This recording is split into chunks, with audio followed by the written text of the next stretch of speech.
দুর্নীতিতে চ্যাম্পিয়ন হয়েছে না আমাদের দেশ, বাংলাদেশ হয় নাই? দুর্নীতিতে চ্যাম্পিয়ন। আমি একটু দৃশ্যটা বলি।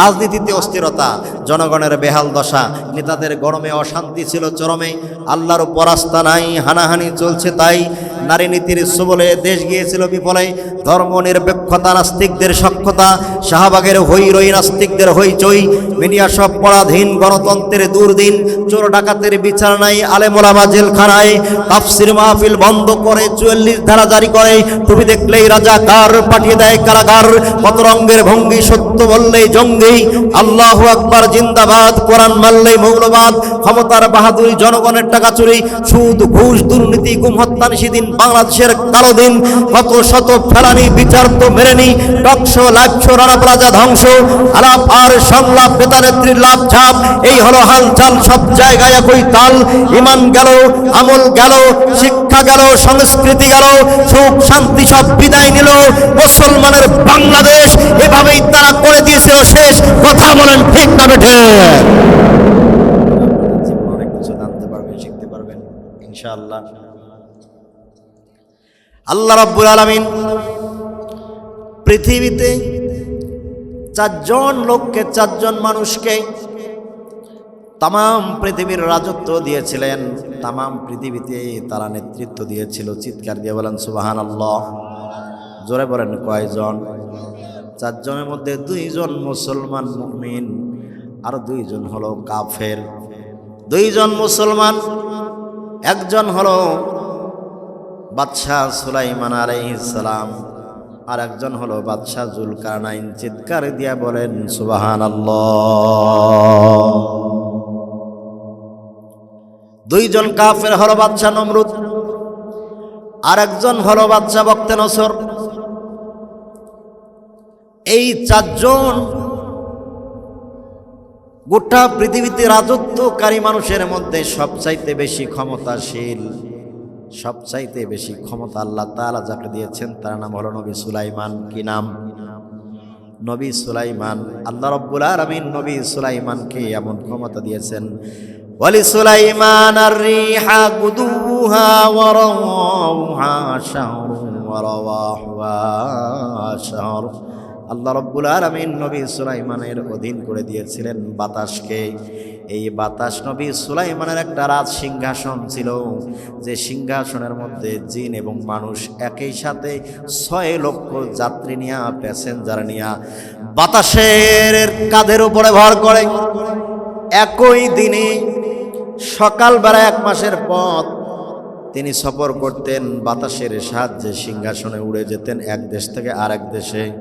আবার সন্ধ্যাবেলায় নবী সুলাইমান আলাইহিস সালাম আর 1 মাসের পথ পাড়ি দিয়ে আসতেন, অর্থাৎ একদিনেই নবী সুলাইমান 2 মাসের পথ পাড়ি দিতেন। চিৎকারে দিয়ে বলেন সুবহানাল্লাহ। নবী সুলাইমান একদিন জরুরি সফর শেষে রওনা করলেন, ফিরে এলেন। প্রতিমধ্যে আজান হয়ে গেল, নামাজের সময় হয়ে গেল। নবী সুলাইমান ওযু করবেন কিন্তু পানি নাই। নবী সুলাইমানের একজন পানি মন্ত্রী ছিল, আপনারা তার নাম জানেন নাকি? নবী সুলাইমানের একজন পানি মন্ত্রী ছিল, তার নাম হলো হুদহুদ পাখি। কি পাখি? হুদহুদ পাখি। নবী সুলাইমান হুদহুদ পাখির খোঁজ নিলেন, কারণ হলো আজান হয়ে গেছে, নামাজ পড়তে হবে, কিন্তু সাথে কোনো পানি ছিল না। হুদহুদ পাখিকে আল্লাহ রাব্বুল আলামিন এমন একটা ক্ষমতা দিয়েছেন, হুদহুদ পাখিকে আল্লাহ তাআলা এমন শক্তি দিয়েছেন, তার চোখের জুমিং পাওয়ার এত বেশি আল্লাহ তাআলা দিয়েছেন। এই জমিনের কোথায় কত ফিট, কত শত ফিট, কত হাজার ফিট নিচে পানি আছে, সুপ্রিয় পানি, মিনারেল ওয়াটার। সেই পানি তিনি তার চোখ দিয়া খুব দ্রুত আয়নার মতো কাছের গ্লাসে যেমন পানি রাখলে পানি স্পষ্ট দেখা যায়, ওই রকম হুদহুদ পাখি জমিনের মধ্যে নজর দিলে পড়ে কোথায় কত নিকটে পানি আছে সেই পানি সে সন্ধান দিতে পারত। তার ঠোঁট দিয়া হুদহুদ পাখি এভাবে একটা 4 কোণ দাগ দিয়া নবী সুলাইমানকে বলতেন এখানে তাড়াতাড়ি পানি পাওয়া যাবে। নবী সুলাইমান জিন জাতিকে অর্ডার করত, জিন জাতি খুব দ্রুত মাটি খনন করে পানি বের করে সুলাইমান পয়গম্বরের খেদমতে পেশ করতে।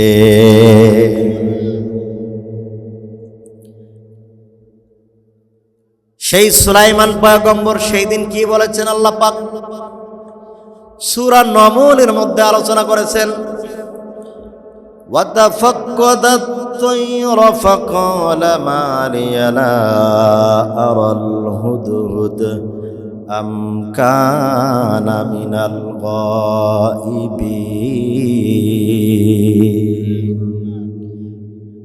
বাদশা সুলাইমান পাখিদের খোঁজ নিলেন। পাখিগুলোর খোঁজ নিতে গিয়ে বললেন, আমি হুদহুদকে কেন দেখছি না? আমার কি হলো? আমি হুদহুদকে কেন দেখছি না? হুদহুদকে কেন খুঁজে পাচ্ছি না? আম কানা মিনাল গায়িবিন, হুদহুদ অনুপস্থিত নাকি? আসলে সত্যি সে অনুপস্থিত। নবী সুলাইমান আলাইহিস সালাম এবার হুদহুদ পাখির বিরুদ্ধে 144 ধারা জারি করে দিল।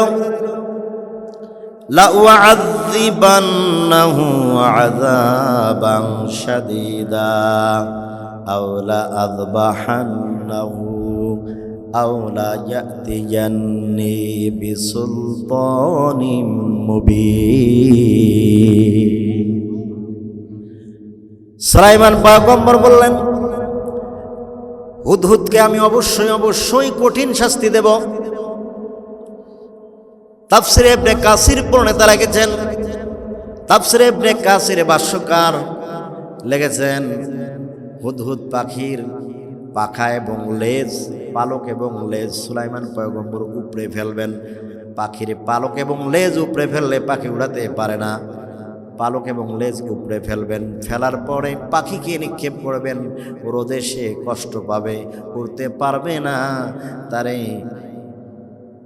পশু পাখি যত জীব জানোয়ার আছে তার খেয়ে ফেলবে যদি উড়াতে না পারে। শ্রীগাল, কুত্তে, শিয়াল, ঠিক কিনা? ধরে না মুরগির বাচ্চা অসুস্থ হলে কুকুর কামড় দিয়ে নিয়ে যায় না? এরকম করে আমি হুদহুদকে নিক্ষেপ করব। এরপরে সুলাইমান নবী বললেন, আওলাদ বাহান্নাহু, অথবা তাকে আমি জবাই করে ফেলবো। আওলা ইয়াতিয়ান্নি বিসুলতানিম মুবিন, যদি সে স্পষ্ট প্রমাণ পেশ করতে না পারে যে আমি এই কারণে অনুপস্থিত, তাকে আমি কি করব? কঠিন শাস্তি দেব অথবা জবাই করে ফেলবো। আর যদি সে উপযুক্ত কারণ পেশ করতে পারে আমার সামনে যে এই কারণে আমি উপস্থিত থাকতে পারি নাই, তাহলে তাকে আমি মাফ করে দেবো। কারণ সুবহানাল্লাহ। একান্ত আপনজনেরা কষ্ট হয়, কষ্ট হচ্ছে। এই যে বাচ্চাগুলো যে দাঁড়িয়ে আছে, এদেরকে বসায় দিতে বলেন, বসেন। একটা বাচ্চাও দাঁড়িয়ে থাকবে না। একান্ত আপনজনেরা কান লাগান। হুদহুদ পাখি কি করলো? হুদহুদ পাখি ফামাকাসা গায়রা বাঈদ, হুদহুদ পাখি বিলম্ব করলো না, অল্প কিছুক্ষণ পর ফিরে আসলো। অল্প কিছুক্ষণ পর হুদহুদ পাখি ফিরে আসলো। আসার পরে সুলাইমান পয়গম্বরকে বলতেছে, فقال أحطت بما لم تحط به وجئتك من سبأ بنبأ يقين। ওগো নবী সুলাইমান, আপনি যখন কাফেলা বিরতি দিয়েছিলেন তখন আমি আসমানের দিকে উঠলাম, বহু দূর থেকে দেখি একটা সুন্দর দৃশ্য দেখা যায়। দূর থেকে মনোরম একটা দৃশ্য দেখা যায়। আমি বিলম্ব না করে উড়াল দিলাম, গিয়ে ওখানে অনেক কিছু দেখে আসলাম। আমি যা দেখে এসেছি, আমি যা অবগত হয়েছি, আপনি সুলাইমান নবী তা অবগত নন। সুবহানাল্লাহ। হুদহুদ পাখি নবীকে বলতেছে, আমি যেটা অবগত হয়েছি আপনি সেটা অবগত নন। মারাত্মক ব্যাপার। পাখি বলতেছে।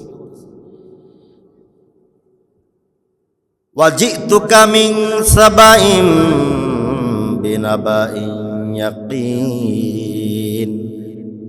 ফিলিস্তিন থেকে ইয়ামেন হলো প্রায় ১৫০০ মাইল দূরে। ইয়ামেনের রাজধানী হলো সানা। কি? ইয়ামেনের রাজধানী হলো সানা। সেই রাজধানী থেকে আরো ২৫০ কিলোমিটার দূরে সাবা নগরী। হুদহুদ পাখি বলতেছে, আমি সাবা থেকে আপনার জন্য সুনিশ্চিত একটা খবর নিয়ে এসেছি। চিৎকার দিয়ে বলেন সুবহানাল্লাহ। হুদহুদ পাখি বলতেছে, ইন্নী ওয়াজাদতু ইমরাআতান তামলিকুহুম ওয়া উতিয়াত মিন কুল্লি শাইইন ওয়া লাহা আরশুন আযীম। হুদহুদ পাখি বলতেছে, ইন্নী ওয়াজাদতু ইমরাআতান তামলিকুহুম, আমি দেখে আসলাম একজন নারী প্রধানমন্ত্রী, নাম তার রানী বিলকিস। সে নেতৃত্ব দিচ্ছে এবং রাষ্ট্র পরিচালনার জন্য তাকে সব কিছু দেওয়া হয়েছে। হুদহুদ পাখি আরো বলতেছে, আমি আরো দেখে এসেছি তার বিশাল বড় আকর্ষণীয় একটা রাজ সিংহাসনও আছে। বিশাল বড় সিংহাসনটা কত বড়? তাফসিরে জালালাইন আল্লামা জালালউদ্দিন সুয়ুতি রহমাতুল্লাহি আলাইহি তিনি তার তাফসিরে কোট করেছেন। তিনি বলেছেন, রানী বিলকিসের সিংহাসনটা হলো ৮০ হাত লম্বা। জোরে বলেন, কয় হাত লম্বা? ৮০ হাত লম্বা, ৪০ হাত চওড়া আর ৩০ হাত হলো উঁচু। বিশাল সিংহাসন। হুদহুদ পাখি আরব সুলাইমান পয়গম্বরকে বললেন, ওয়াজাদতুহা ওয়া কওমাহা ইয়াসজুদুনা লিশ-শামসি মিন দুনিল্লাহি ওয়া যায়্যানা লাহুমুশ-শাইতানু আ'মালাহুম ফাসাদ্দাহুম আনিস সাবিলি ফাহুম লা ইয়াহতাদুন। হুদহুদ পাখি সুলাইমান পয়গম্বরকে বলতেছে, নবী সুলাইমান, আমি আরো দেখলাম রানী বিলকিস এবং তার সম্প্রদায় আল্লাহকে বাদ দিয়া সূর্যকে সিজদা করছে। নাউজুবিল্লাহ। আল্লাহ রব্বুল আলামিনকে বাদ দিয়া সূর্যকে সিজদা করছে। এটা শয়তান তাদেরকে শোভন করে দিয়েছে, আকর্ষণীয় করে দিয়েছে, তাই তারা হেদায়েতের রাস্তা খুঁজে পাচ্ছে না। আমার বন্ধুগণ, এর থেকে দুইটা জিনিস প্রমাণিত হয়ে গেল, যারা আল্লাহ রাব্বুল আলামিনকে বাদ দিয়া অন্য কাউকে সিজদা করে, অর্থাৎ অন্য কারো আইন মানে, বোঝা গেল যারা আল্লাহ বাদ দিয়া অন্য কারো আইন মানে তারা ইবলিসের অনুসারী। যদিও বা তাদের মাথায় টুপি থাকে, তাদের মুখে যদি দাড়ি থাকে, এরপরেও তারা শয়তানের অনুসারী। কথা কোন ঠিক কিনা? আল্লাহ রাব্বুল আলামিনকে বাদ দিয়া যারা অন্য কারো গোলামি করে, এই আয়াত থেকে প্রমাণ হয়ে যায় তারা সুস্পষ্ট শয়তানের অনুসারী। তারা কোনোদিন মুসলমান হতে পারে না। কথা বলেন ঠিক কিনা? আমার একান্ত আপনজনেরা, মজার ঘটনা কান লাগান। হুদহুদ পাখি সংবাদ নিয়ে আসলেন সুলাইমান নবী। হুদহুদ পাখির উপরে সুলাইমান পয়গম্বর ১৪৪ জারি করেছিলেন। এখন হুদহুদ পাখি বলতেছেন, আমি কি কারণে অনুপস্থিত, এই যে আমি এই সংবাদ আপনার কাছে নিয়ে এসেছি। জাহাপানা বাচ্চা সুলাইমান, এখন যদি আপনি আমাকে শাস্তি দিতে চান দিতে পারেন, এখন যদি আপনি আমাকে জবাই করতে চান জবাই করতে পারেন, আপনি চাইলে আপনার যদি দয়া হয় আপনি আমারে মাফ করতে পারেন। বাচ্চা সুলাইমান, আল্লাহ রাব্বুল আলামিন যাকে সারা পৃথিবীর রাজত্ব দিয়েছেন, তিনি সহজে হুদহুদ পাখিকে ছেড়ে দিবেন নাকি? যে সংবাদ হুদহুদ পাখি দূর বহুদূর থেকে নিয়ে এসেছে সেই সংবাদ সত্য না মিথ্যা এটা যাচাই করার দরকার আছে না নাই? জোরে বলেন আছে না নাই? আমরা তো কোনো দুঃসংবাদ শুনলে আমার পরিচিত বা কোনো দুশ্মনের কোনো ব্যাপার যদি আমার কানে আসে তাহলে আমরা সত্য নাকি মিথ্যা এটা যাচাই না করে আমরা এটা প্রচার শুরু করে দেই। কথা কোন ঠিক কিনা? এটা মারাত্মক বড় গুনাহ। এটা কি মারাত্মক বড় গুনাহ সম্মানিত ভাইয়েরা আমার। এই জন্য যদি কেউ সংবাদ নিয়ে আসে সেটা যাচাই বাছাই করার দরকার আছে না নাই? জোরে বলেন আছে না নাই? সুলাইমান পয়গম্বর বললেন এবার ক্বালা সানানজুরু আসাদাকতা আম কুনতা মিনাল কাযিবিন। আল্লাহু আকবার বলেন। ঘুম ধরছে নাকি? আমার মাহফিলে আসা যাবে, বসা যাবে, শোতাও যাবে, কিন্তু ওঠা যাবে না। যদি পেশাবের চাপ দেয় সুন্দর করে উঠে যাবেন, পেশাবটা ছেড়ে কুলুপ নিয়ে আসবেন। আবার কুলুপ না নিয়ে আবার তাড়াতাড়ি আসেন। এক লোক মাহফিল শুনতে গেছে, এক লোক জীবনে মাহফিল শোনে না। তো পাশে মাহফিল হচ্ছে, বাড়িয়াউলি বোঝেন তো, বলতেছে যে আল্লাহ তোমাকে মনে হয় হেদায়েত করবে না। পাশে মাহফিল হচ্ছে, তুমি ঘরে আছো শুয়ে, বাজারে আড্ডা মারো, দোকানে চা খাও, মাহফিলে গিয়ে তুমি একটু বসলে তো কিছু কি সওয়াব হয়, কিছু শেখা যায়। এটা তো একটা ক্লাস, ঠিক কিনা? যাও, পরিবারের কথা সহ্য করতে না পারে বেচারা মাহফিলে আসছে। আসার পরে হুজুর বলছেন পেশাব পায়খানা করবেন, ঢিলা কুলুপ ব্যবহার করবেন, অপবিত্র থাকবেন না। ঢিলা কুলুপ যদি না নেন, অপবিত্র যদি থাকেন, তাহলে কবরে মারা যাওয়ার পরে আযাব হবে, শাস্তি হবে। বেচারা ওয়াজ শুনে চলে গেছে, যাওয়ার পরে প্রতিমধ্যে পেশাবের চাপ দিছে। যাক, পকেটে তো টিস্যু নাই, হুজুর তো ওয়াজ করছে কুলুপ নেবেন, পাশে একটু মাটি উঠেছিল, এভাবে খামচা দিয়ে লাগাই দিছে, খালি লাপায় একটু পরে দেখে এমন মাটি নিচে, সেই মাটির ছিল লাল পিঁপড়ে। কি পিঁপড়ে ছিল? লাল পিঁপড়ে ছিল। এখন বাড়ি গিয়ে বলে তুমি তো খালি আমারে বলো ওয়াজ শুনতে যাও না কেন, ওয়াজ শুনতে যাও না কেন। আমি হুজুরদের কথা এমনি শুনতে চাই না, আমি হুজুরদের কথা এমনি শুনি না। সম্মানিত হাজিরিন, কান লাগান। আল্লাহ রাব্বুল আলামিন সেই দিন সুলাইমান পয়গম্বর হুদহুদ পাখির সংবাদের সত্যতা যাচাই করার জন্য সেই দিন সুলাইমান পয়গম্বর বললেন ক্বালা সানানজুরু আসাদাকতা আম কুনতা মিনাল কাযিবিন। ও হুদহুদ পাখি,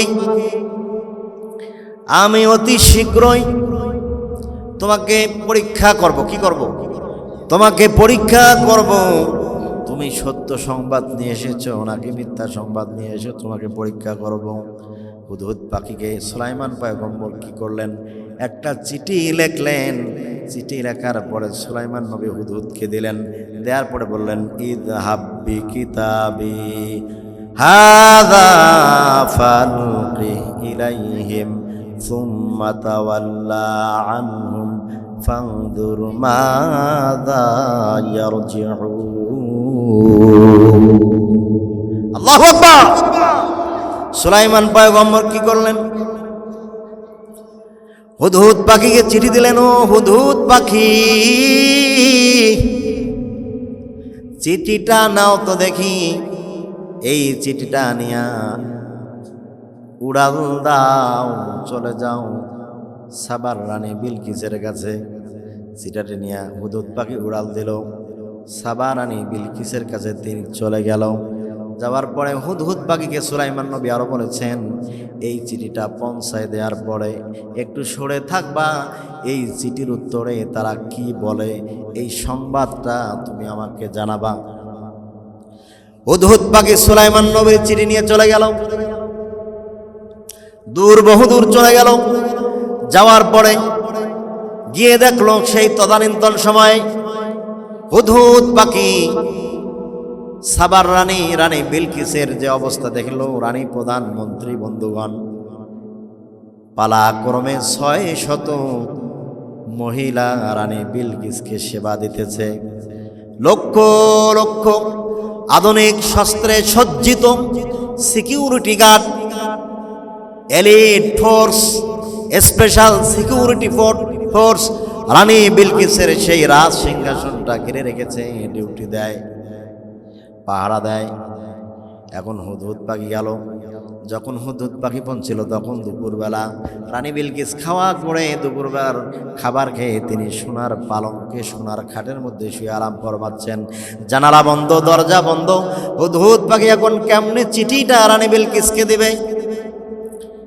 ভেন্টিলেটর দেয়া হুদহুদ পাখি রানী বিলকিসের খাস কামরায় প্রবেশ করলো। করার পরে দেখলো রানী বিলকিস ঘুমায়। রানী বিলকিসের বুকের মধ্যে যখন চিঠিটা রেখে দেয়, রানী বিলকিসের ঘুম ভেঙে যায়। ঘুম ভাঙার পরে রানী বিলকিস জরুরি সংসদ অধিবেশন ডাক দেয়। সংসদের এমপি মন্ত্রীরা ছিল 312 জন এমপি মন্ত্রী। 312 জন এমপি মন্ত্রীকে জরুরি তলব করা হলো। জরুরি সংসদটা আহ্বান করা হলো। সংসদ সদস্যরা, এমপি মন্ত্রীরা যে যেখানে ছিল, যে রাজ্যে ছিল, যে জেলায় ছিল, তারা সেখান থেকে সংসদের দিকে দৌড় দেয়। তারা সবাই যখন একত্রিত হয়ে গেল, রানী বিলকিস বলল, ও আমার সংসদ সদস্যরা, আমি বড় বিপদে আছি জানি। এই রাষ্ট্রটা আমার কাছে বড় দামি। আমার কাছে চিঠি এসেছে। কি এসেছে? আমার কাছে চিঠি এসেছে। সেই চিঠিটা এখন রানী বিলকিস খুলে খুলে তিনি সেই দিন জরুরি সংসদ অধিবেশনে তিনি পড়ে শোনাচ্ছেন। ক্বালাত ইয়া আইয়ুহাল মালাউ ইন্নী উলকিয়া ইলাইয়া কিতাবুন কারীম। চিৎকার দিয়া বলেন সুবহানাল্লাহ। রানী বিলকিস বলতেছে, ও আমার মন্ত্রী পরিষদ, আমার কাছে একটা সম্মানিত চিঠি এসেছে। বলেন আল্লাহু আকবার। সম্মানিত চিঠি এসেছে, মর্যাদাপূর্ণ চিঠি এসেছে। রানী বিলকিস এবার চিঠিটা খুললেন। খুলে সংসদ সদস্যদের সামনে, মন্ত্রী পরিষদের সামনে তিনি চিঠিটা পড়লেন। চিঠিটা কি লিখেছিলেন সুলাইমান আলাইহিস সালাম শোনার দরকার আছে না নাই? জোরে বলেন আছে না নাই? কে কে শুনতে চান দুহাত তুলে আল্লাহকে দেখা। লিল্লাহে তাকবীর, লিল্লাহে তাকবীর। হাত নামা। সুলাইমান নবী সেই দিন চিঠিতে কি লিখেছিলেন? খুব সংক্ষিপ্ত চিঠি। বলেন আল্লাহু আকবার। ইন্নাহু মিন সুলাইমান ওয়া ইন্নাহু বিসমিল্লাহির রহমানির রহিম। আল্লাহ তা'আলু আলাইয়া ওয়া আতুনি মুসলিমিন। রানী বিলকিস সংসদ অধিবেশনে সুলাইমান নবীর চিঠি পড়ে পড়ে শোনাচ্ছেন, মন্ত্রী পরিষদকে শোনাচ্ছেন।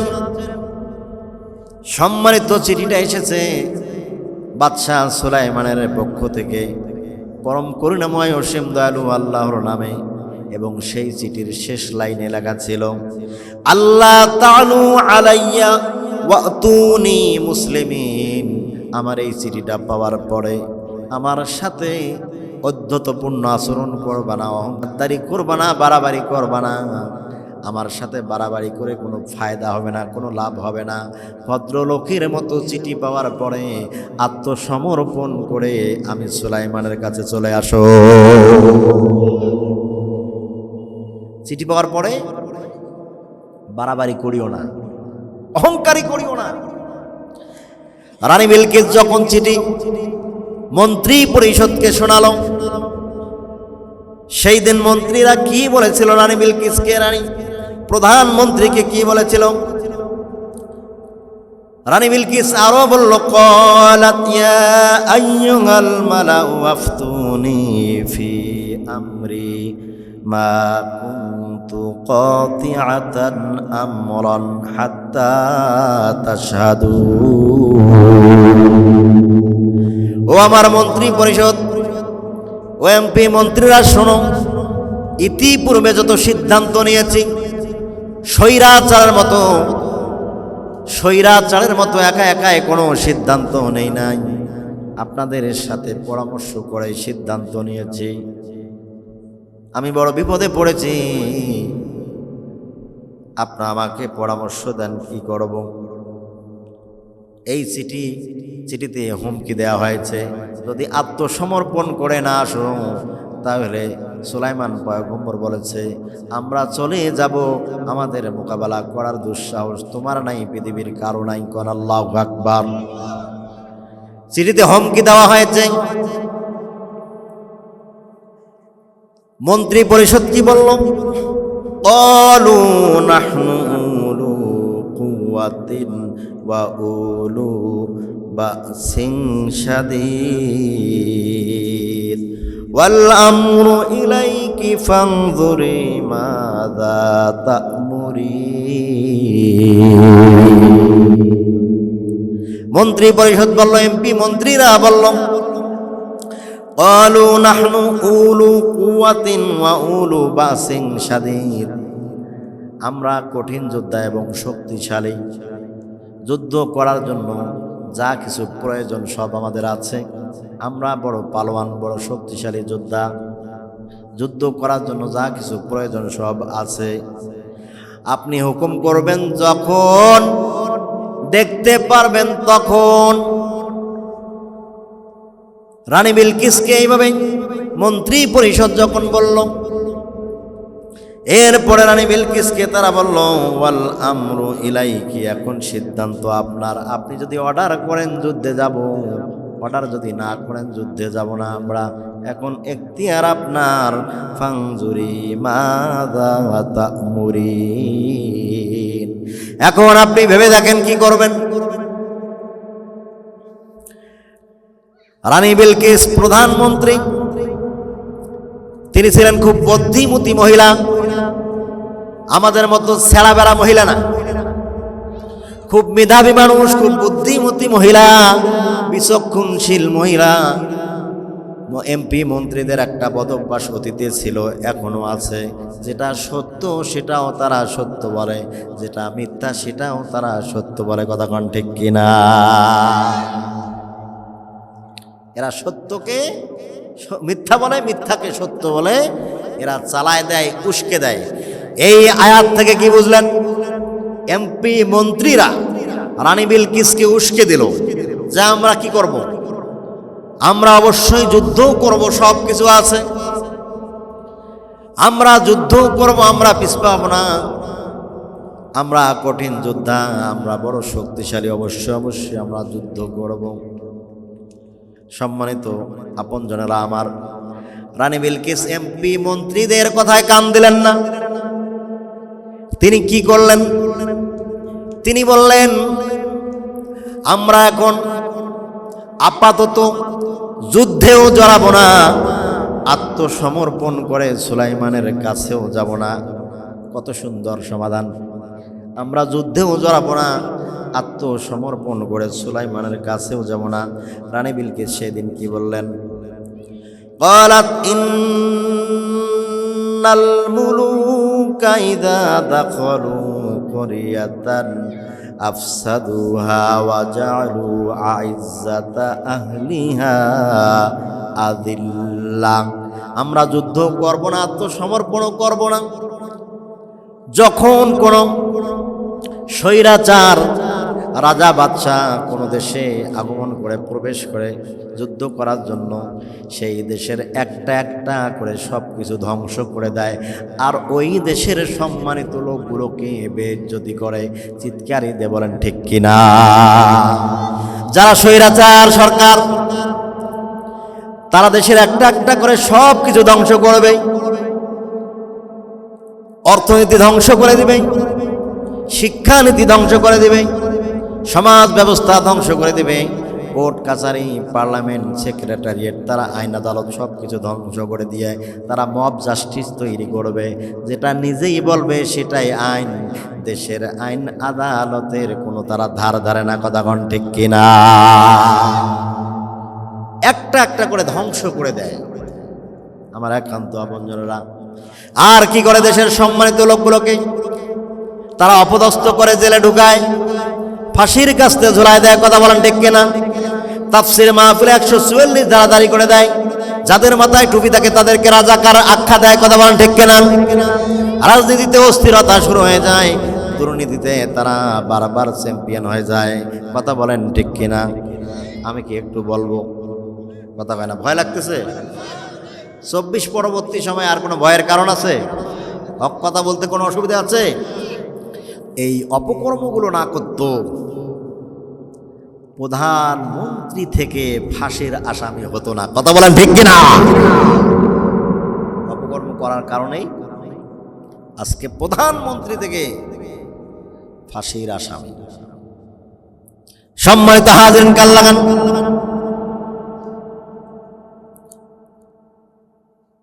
সুলাইমান পয়গম্বর হুদহুদকে পাঠাই দিয়েছিল। আপনারা বলেন তো, হুদহুদ পাখি এখনো রানী বিলকিসের কাছে আছে না ফিরে এসেছে? কথা কয় না, আছে না? বলছে তারা কি বলে, কি পরামর্শ করে, এটা শুনে তারপরে ফিরে আসবা। হুদহুদ পাখি কিন্তু সব শুনতেছে। কোন আল্লাহু আকবার। রানী বিলকিস বলল, যখন কোন স্বৈরাচার, কোরআনের আয়াত, ক্বালাত ইন্নাল মুলুকা ইযা দাখালু ক্বরিয়াতান আফসাদুহা ওয়া জাআলু আইজ্জাতান আহলিহা আযিল্লা কাযালিকা ইয়াফআলুন। যখন কোন স্বৈরাচার, রাজা বাদশা কোন দেশের মধ্যে ঢোকে, ওই দেশের একটার পরে একটা তারা ওই দেশকে ধ্বংস করে দেয়, দেউলিয়া করে দেয়। এরপরে ওই দেশের ভালো মানুষগুলোকে তারা দেশ থেকে লাঞ্ছিত করে জেলখানার মধ্যে ঢুকায় দেয়। আমি মনে করি কাযালিকা ইয়াফআলুন, এই কাজটা তারাও করবে। রানী বিলকিস বলতেছে, এই কাজটা আমরা যদি তাদের কাছে আত্মসমর্পণ না করি আর যুদ্ধেও যদি না জড়াই, যুদ্ধে জড়াইলে তো অবস্থা খারাপ। রানী বিলকিস চিঠির ভাষা পরে বুঝতে পেরেছে এই চিঠি পৃথিবীর কোনো সাধারণ মানুষের চিঠি না। এত সিকিউরিটি গার্ডকে ফাঁকি দিয়া, স্পেশাল এলিট ফোর্সকে ফাঁকি দিয়া, যে রাজা, যে বাদশা আমার খাস কামরায় চিঠি পৌঁছাইতে পারে, সেই রাজা, সেই বাদশা পৃথিবীর কোনো সাধারণ রাজা বাদশা না, আমার বেডরুমেই তো নিরাপদে নাই। ঠিক কিনা? আমার বেডরুমে তো নিরাপদ না, যেখানে চিঠি ঢুকাই দিছে। এটা কোনো সাধারণ রাজা বাদশা না। রানী বিলকিস খুব বুদ্ধিমতী মহিলা ছিল। তিনি কি করলেন? মন্ত্রী পরিষদকে বললেন, আমরা যুদ্ধেও জড়াবো না, আত্মসমর্পণ করব না, তবে একটা কাজ করতে পারি, পরীক্ষামূলক কাজ। সে কাজটা হচ্ছে ওয়া ইন্নী মুরসিলাতুন ইলাইহিম বিহাদিয়াতিন ফানাযিরাতুন বিমা ইয়ারজিউল মুরসালুন।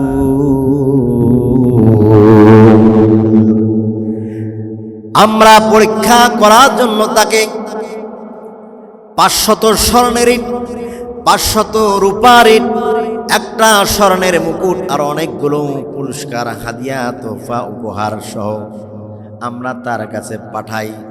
এই হাদিয়া তোফা যদি উনি গ্রহণ করলেন তাহলে তিনি পৃথিবীর সাধারণ রাজা বাদশাহ, আর এই হাদিয়া যদি গ্রহণ না করেন তাহলে বুঝতে হবে উনি কোনো সাধারণ সম্রাট নয়।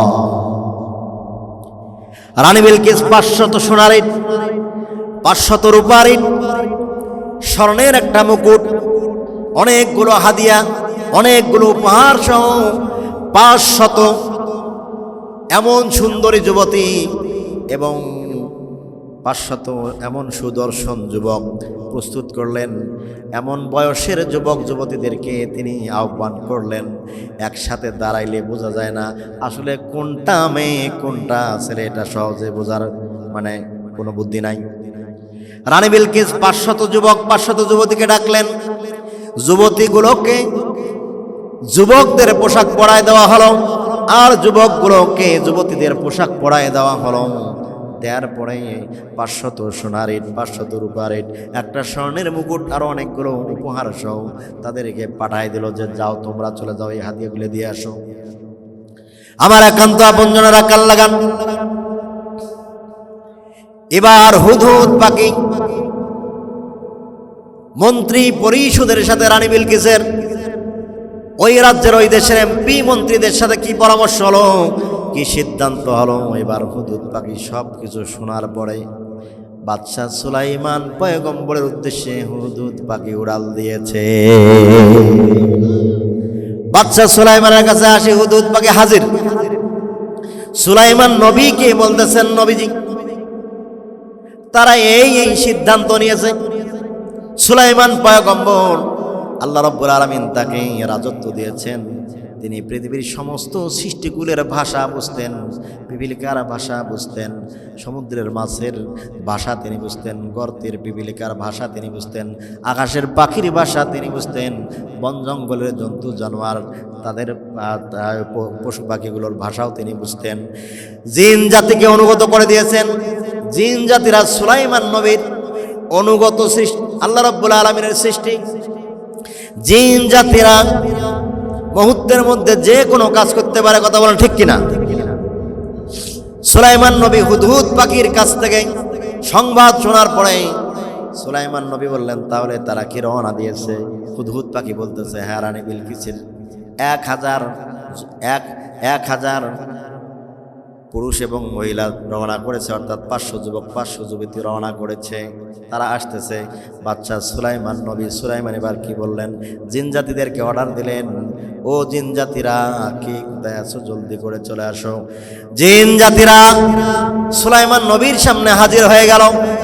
সুলাইমান নবী বলতেছেন, ওই যে ইয়ামিন দেশের সাবা নামক রাজ্য থেকে রানী বিলকিসের লোকজন আসতেছে, যে রাস্তা দিয়ে তারা আসতেছে 1 কিলো নয় 2 কিলো নয় 44 কিলোমিটার 4 লাইনের রাস্তা স্বর্ণের ইট বিছাই দিয়া তৈরি করে দাও। কিসের ইট? স্বর্ণের ইট দিয়ে 4 লাইনের উন্নয়নশীল রাস্তা তৈরি করে দাও। জিন জাতিরা খুব দ্রুত রাস্তা তৈরি করলো। রানী বিলকিসের বাহিনী যখন চলে আসলো, আসার পরে যখন তারা ওই রাস্তায় দাঁড়ালো, রাস্তায় দাঁড়ার পরে তারা দেখতে পাইলো আহারে স্বর্ণের তৈরি ইট দিয়ে রাস্তা তৈরি করেছে, 4 লাইনের উন্নয়নশীল রাস্তা। রাস্তায় দাঁড়িয়ে তারা লজ্জায় পড়ে গেল, আহারে কি করলাম, যার জন্য 500 স্বর্ণের ইট নিয়ে এসেছি হাদিয়া দেওয়ার জন্যে, উপহার দেওয়ার জন্যে, তারে তো দেখতেছি 44 কিলোমিটার রাস্তা স্বর্ণের ইট দিয়ে তৈরি করে গেছে। এই 500 স্বর্ণের ইট তার কাছে ফকিরের ভিক্ষা ছাড়া আর কিছু না। এই 500 স্বর্ণের ইট তার কাছে ফকিরের ভিক্ষা ছাড়া আর কিছু না। এরপরেও তারা চলে আসলো, যেহেতু অর্ডার। সুলাইমান পয়গম্বরের সামনে যখন হাজির হয়ে গেল, সুলাইমান পয়গম্বরের কাছে হাদিয়া যখন পেশ করলো, সুলাইমান পয়গম্বর বললেন, তোমরা একটু তোমাদের পায়ের দিকে তাকাও, পায়ের দিকে তাকিয়ে দেখো, তোমরা তো 500 স্বর্ণের ইট 500 উপরে নিয়ে এসেছো, তোমরা দাঁড়িয়ে আছো কিসের উপরে দেখো। তারা দেখে বলতেছে স্বর্ণের ইট, এরা তো আগে টের পাইছে, কথা কন্টেক কিনা। স্বর্ণের ইট যখন সুলাইমান পয়গম্বর এই কথা বললেন, লজ্জার ছাপ তাদের চেহারার মধ্যে পড়ে গেল। সুলাইমান পয়গম্বর তাদের হাদিয়া ফেরত দিলেন আর বললেন, তোমার প্রধানমন্ত্রী রানী বিলকিস মাল দিয়া মোল্লা কিনতে চায়, কিন্তু মোল্লা তো মালে বিক্রি হয় না। মোল্লা জান দিবে, মোল্লা জীবন দিবে, মোল্লা রক্ত দিবে, মোল্লা ফাঁসির কাছে ঝুলবে, এরপরেও মোল্লা কোনোদিন তার আদর্শ বিক্রি করে না। কথা বলেন ঠিক কিনা? মোল্লা তার আদর্শ কোনোদিনও বিক্রি করে না। আমার একান্ত আপনজনেরা কান লাগান, কষ্ট হয়। আলোচনা কি শেষ করে দেব? হ্যাঁ, চলবে না। সম্মানিত হাজিরিন, কান লাগান। রানী বিলকিস খুব বুদ্ধিমান মহিলা। তিনি বলছেন, যদি বাচ্চা হাদিয়া গ্রহণ না করে, তোমরা বলবেন এখানে নারী পুরুষ কতগুলো আছে, যুবক যুবতী কতগুলো আছে, এগুলো আলাদা করে দাও। সুলাইমান পয়গম্বর আল্লাহর নবী, আল্লাহর নবী কি করলেন, তৎক্ষণাৎ একটা বুদ্ধি করলেন যে তোমরা বহুদূর থেকে এসেছো, বড় ক্লান্ত, ওই যে পানির কাছে যাও, গিয়ে হাত মুখ ধুয়ে একটু ফ্রেশ হয়ে নাও। যখন পানির কাছে সবাই চলে গেল, যে 500 যুবতী ছিল, এই যুবতীগুলো অর্থাৎ মহিলাদের একটা অভ্যাস হলো, তারা যদি পানির কাছে যায় তারা আস্তে আস্তে কাপড় ভাষা শুরু করে, কথা কোন ঠিক কিনা? যখন কাপড় ভাষা শুরু করেছে, সুলাইমান নবী বলেছে এই 500 হলো লেডিস আর বাকি 500 হলো জন্ডিস।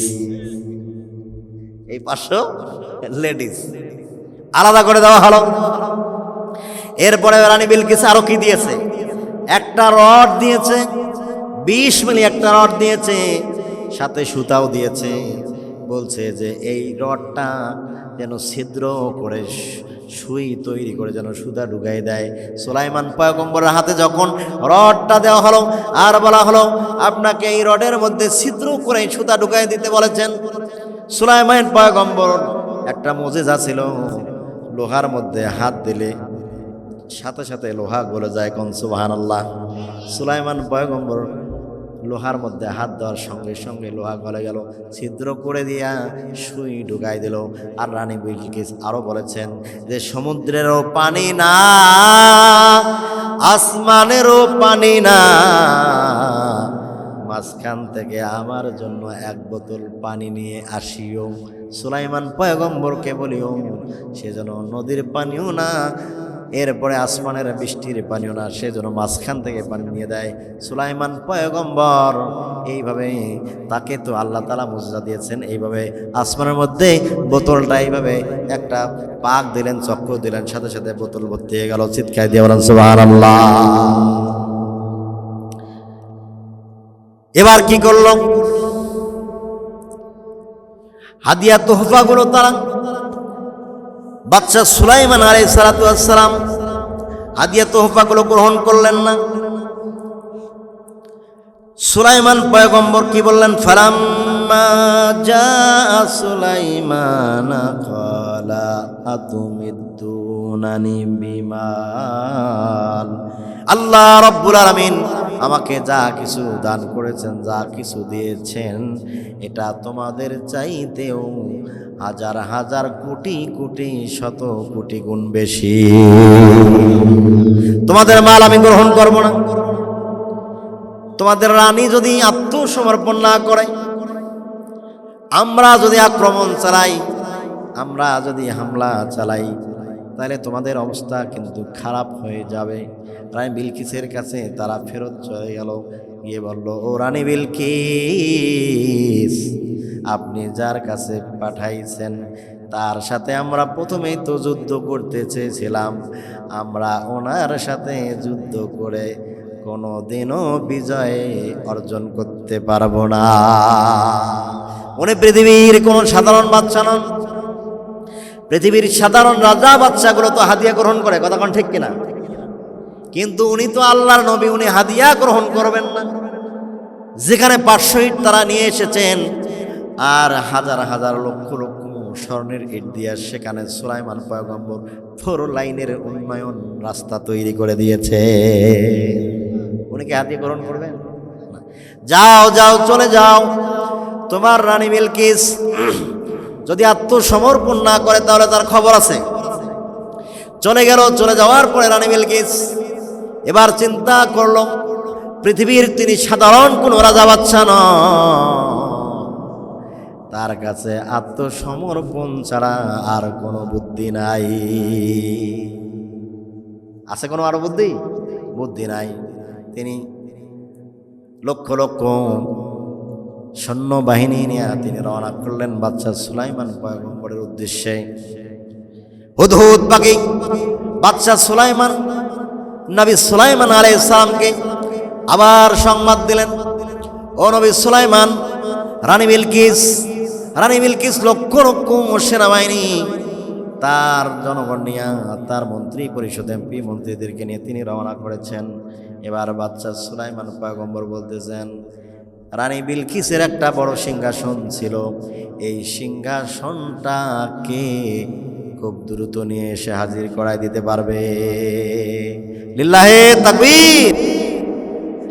বাদশাহ সুলাইমান পৃথিবীর কোন সাধারণ রাজা বাদশা নন। আল্লাহ রাব্বুল আলামিন তামাম পৃথিবীর রাজত্ব তাকে দান করেছেন।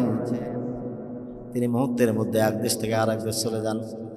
রানী বিলকিসকে বলেছেন, আত্মসমর্পণ করে আমার কাছে চলে আসো। রানী বিলকিস এবার তাই করলেন, তিনি রওনা করলেন। এবার সুলাইমান আলাইহিস সালাতু ওয়াস সালাম কি বললেন? সুলাইমান পয়গম্বর কি বললেন? রানী বিলকিসের সেই সিংহাসনটা ৮০ হাত লম্বা, ৪০ হাত চওড়া এবং ৩০ হাত উঁচু, এত বড় সিংহাসনটা রানী বিলকিস আমার কাছে হাজির হওয়ার আগে কে এই সিংহাসনটা নিয়ে আসতে পারবে? ইফরিত নামে একটা জিন, এই যে আয়াত এসেছে, ওয়ালা ইফরিতুম মিনাল জিন্নি, ইফরিত নামক জিন বললেন, নবী সুলাইমান আপনি যে আপনার কার্যালয়ে বসেছেন, আপনি আপনার কার্যালয়ে সকালবেলা বসেন, জোহরের সময় ওঠেন, এই সময় মাত্র সামান্য সময় আপনি আপনার চেয়ার থেকে ওঠার আগেই আমি ইফরিত নামক জিন রানী বিলকিসের ওই রাজ সিংহাসনটা আপনার কাছে আপনার সামনে হাজির করায় দেব। ওখানে একজন লোক ছিল, কোরআনুল কারিমে কোট করা হয়েছে, ক্বালাল্লাযী ইনদাহু ইলমুম মিনাল কিতাব আনা আতিকা বিহি ক্বাবলা আন ইয়ারতাদ্দা ইলাইকা তারফুক। জোরে জোরে বলেন সুবহানাল্লাহ। ওখানে একজন আলেম ব্যক্তি ছিলেন, আল্লাহ রাব্বুল আলামিন যাকে ইসমে আজমের জ্ঞান দিয়েছেন। ইসমে আজম পরে যদি দোয়া করা হয় সঙ্গে সঙ্গে দোয়া কবুল হয়ে যায়, এমন একজন নেককার ব্যক্তি সেখানে ছিলেন, একজন আলেম ব্যক্তি। সম্মানিত হাজিরিন কাল্লাগান, তিনি বাদশা সুলাইমান পয়গম্বরকে বলেছেন, ওগো নবী সুলাইমান, আপনি আপনার দৃষ্টিটা আকাশের দিকে নেবেন আর এই দৃষ্টিটা নিজের দিকে ফিরে আনবেন। দৃষ্টিটা ফেরানোর পূর্বেই আমি আপনার দরবারে রানী বিলকিসের সিংহাসনটা হাজির করে দেব। তাই হয়ে গেল। কি হয়ে গেল? তাই হয়ে গেল।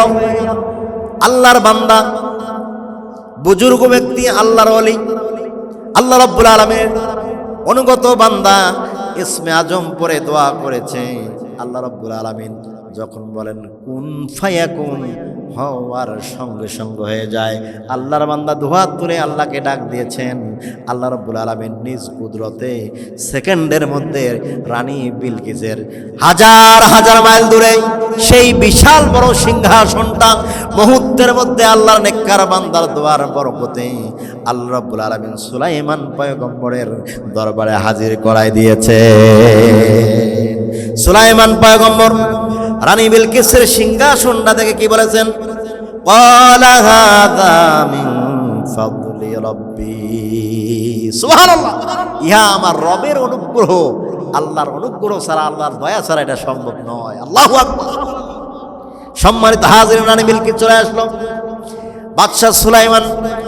বাদশা সুলাইমান বললেন, রানী বিলকিস আমার দরবারে আসার আগে, উপস্থিত হওয়ার আগে রানী বিলকিসের এই সিংহাসনটার একটু রং পরিবর্তন করে দাও। রং পরিবর্তন করে দেওয়া হলো। এবার রানী বিলকিস চলে আসলো। আসার পরে সুলাইমান নবী রানী বিলকিসকে বললেন, ও রানী বিলকিস, দেখেন তো এই জিনিসটা কি, চিনতে পারেন নাকি? রানী বিলকিস বুদ্ধিমতী মহিলা, বিচক্ষণশীল মহিলা, তিনি তার সিংহাসনটা দেখার সঙ্গে সঙ্গে টের পেয়েছেন। আর বাদশা সুলাইমান পয়গম্বরকে বলেছেন, এটা না করলেও পারতেন, আপনি যে আল্লাহর পয়গম্বর এতে কোনো সন্দেহ না। আপনি যে আল্লাহর পয়গম্বর এতে কোনো সন্দেহ নাই। আল্লাহ রাব্বুল আলামিন সেই দিন রানী বিলকিস কি বলেছেন সে কথাটা আল্লাহ রাব্বুল আলামিন সুন্দর করে কোট করে দিয়েছেন। আল্লাহ রাব্বুল আলামিন সেই দিন রানী বিলকিস যা বলেছেন, ক্বালাত রব্বি ইন্নী যালামতু নাফসি ওয়া আসলামতু মা'a সুলাইমানা লিল্লাহি রাব্বিল আলামিন। রানী বিলকিস বলতেছে, আমি আমার উপরে জুলুম করেছি, আমি আত্মসমর্পণ করলাম সুলাইমানের রবের প্রতি, লিল্লাহি রাব্বিল আলামিন। রানী বিলকিস আত্মসমর্পণ করলো, মুসলমান হয়ে গেল। রানী বিলকিস চলে গেল। সুলাইমান নবী রানী বিলকিসকে কি জন্য ডেকেছেন? তার কি রাজত্ব দখল করার জন্য ডেকেছেন? তার রাষ্ট্র কি দখল করার জন্য ডাকছেন? তার ভূখণ্ড কি দখল করার জন্য ডাকছেন? ডাকেন নাই। রানী বিলকিসের ভুল ভাঙার জন্য সুলাইমান নবী ডাকছেন যে আমি পৃথিবীর কোনো সাধারণ রাজা বাদশা নই, আমি আল্লাহর পয়গম্বর, আমি কারো রাষ্ট্রে হাত দেই না। আমার জীবদ্দশায় আমি বেঁচে থাকতে আল্লাহ রাব্বুল আলামিন জমিনে শিরিক হবে, তোমরা চন্দ্র সূর্যকে সিজদা করবা, আল্লাহর আইন তোমরা না মেনে মানুষের তৈরি করা আইন মানবা। আমি সুলাইমান খানকায় বসে বসে এটা দেখবো, আমি সেই সুলাইমান না। তোমরা আল্লাহর কাছে আত্মসমর্পণ না করা পর্যন্ত আমি তোমাদেরকে ছাড়তাম না। কথা বলেন ঠিক কিনা? আজকেও পৃথিবীর রাজা বাচ্চারা শুনে নাও, নব্য রানী বিলকিসেরা শুনে নাও, এমন এক সময় এসেছে আল্লাহর জমিনে আল্লাহর কোরআনের রাজ কায়েম হবে। পৃথিবীর কোন শক্তি নাই আল্লাহর এই কোরআনের এই বিজয়কে তারা রুখে দেয়। কথা বলেন ঠিক কিনা? আল্লাহ তাআলা কবুল করুক বলে আমিন।